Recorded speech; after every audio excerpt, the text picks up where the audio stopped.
In this week's episode, we take a look at the agricultural sector and food security in Africa. Welcome to this week's Afrique Investment News. My name is Diana Ambale. Gambia may be self-sufficient in rice production by 2025 to 2026. The Minister of Agriculture, Demba Sabali, made the statement while responding to questions from legislators of the National Assembly. The minister highlighted that the government, through the Ministry of Agriculture, is modernizing and commercializing agricultural production in rice, maize, among other crops. In his statement, he mentioned that the Root project is being implemented in 39 districts and 6 agricultural regions, reaching 40,000 households and over 300,000 beneficiaries nationwide. This project is expected to help the country attain its food self-sufficiency drive.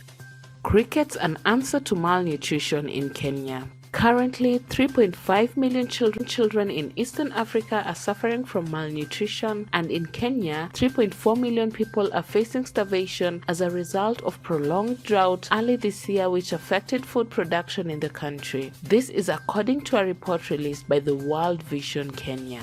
A research conducted by the Jomo Kenyatta University of Agriculture and Technology revealed eating crickets can end malnutrition in children and ensure food security by boosting the nutritional value of food. High protein content in crickets can be utilized to solve the protein energy malnutrition, a condition that is evident in children suffering from kwashiorkor and marasmus. According to Dr. John Kinyuru, JKUAT Cricket Project Principal Investigator, crickets offer a highly economical, sustainable solution to existing food and nutrition insecurity.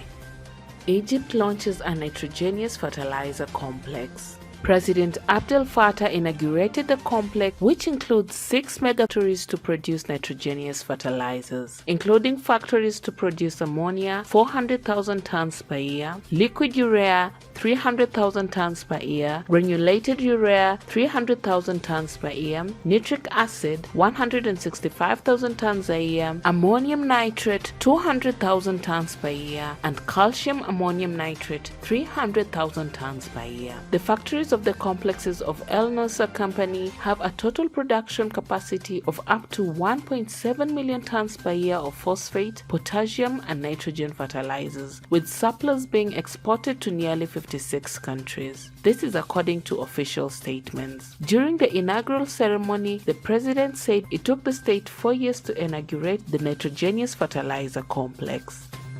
Morocco's strawberry export revenue reached up to $70 million annually. Morocco receives revenues between $40 and $70 million annually from straw exports to the international market. New data from Eastfruit has reported that the country's exports of fresh strawberries have set a historic record, stressing with Morocco continuing to diversify its supplies. The country's exports of fresh strawberries to the international market are estimated at 22,400 tons in 2022. The number represents an increase of 17% compared to a year earlier. In addition to strawberries, Morocco also increased blueberry exports by 28% since 2017. Egypt receives $3.8 million from Japan to improve access to water for agriculture. Japan is supporting the fight against drought in Upper Egypt and the Nile Delta. The recently awarded grant will be used, among other things, to finance the installation of irrigation systems in these areas in order to rationalize the use of water resources. Over 50 youth trained in aquaculture in Ghana.